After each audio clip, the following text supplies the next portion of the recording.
ધીરુપરી ગૌસ્વામી કે જંગલેશ્વરનો ઇતિહાસ તો લોકવાયકા પ્રમાણે 400-500 વર્ષ પુરાણી મંદિર છે. બીજા નંબરમાં કે દાદા સ્વયંભૂ પ્રગટ થયેલા છે. જેમ ત્રંબકેશ્વર મહાદેવની લિંગ છે એમ જંગલેશ્વર મહાદેવની લિંગ છે.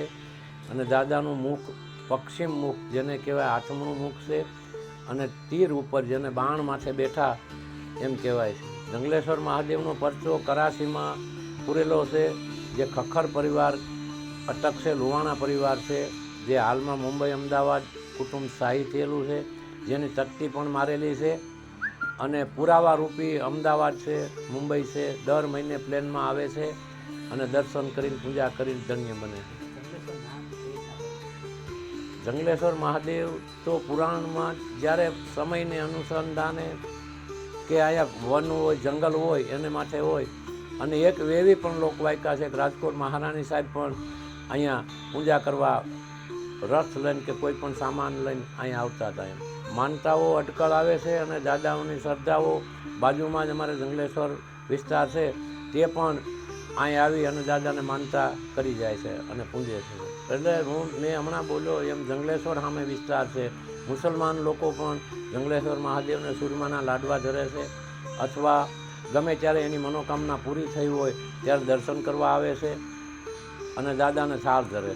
એટલે પરસારૂપી તો એવું છે કે દાદાનું નાગરૂપી 2-3 નાગ ફરે છે અને અવારનવાર સેવકોને દર્શનો આપે છે. ક્યારેક લિંગ માથે આવે છે, ક્યારેક નીચે ઓટા માથે હોય છે.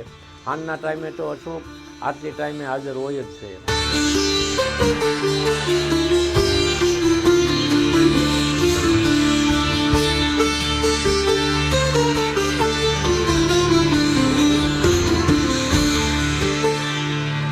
આ તો જનાવર રૂપે છે, પણ કોક ભાગશાળી હોય તો બાકી રહ્યું છે. નહીંતર તો આટલા વર્ષોમાં અનેકોને નાગરૂપી દર્શન આપેલા છે જંગલેશ્વર મહાદેવને.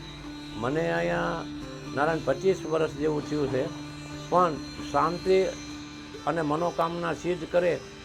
હું મહાદેવની પૂજા કરું છું, જંગલેશ્વર મહાદેવની વખાણ કરું એવું નથી, પણ કોઈ પણ દુખિયારોથી માંડીને કોઈ પણ આવ્યો હોય તો એનું દુઃખ જંગલેશ્વર મહાદેવે દુઃખ દૂર કરેલું છે. હા, એ જેને દેશી ભાષામાં વીડો કે હરવાણી કે, હજી હાલની તારીખમાં 100 વર્ષથી પાણી અવિરત ચાલુ રહે છે. અને એ પાણી પાછું નદીમાં જાય, નદીથી 5-10 ફૂટ અધર છે એ વીડો, હરવાણી છે. એનું નામ પાતાળ ગંગા કહે છે બધાય. ના, એનું કોઈ તળ જાણી શક્યું. શિયાળાનો ટાઈમે આવે તો ગરમ પાણી આવતું હોય, જેવું ચૂલામાંથી ગેસમાંથી ઉતાર્યું હોય એવું આવે. ઉનાળામાં ઠંડુ ફ્રીજ જેવું પાણી આવે. હાલની તારીખમાં પણ એ પાણી અવિરત ચાલુ જ છે.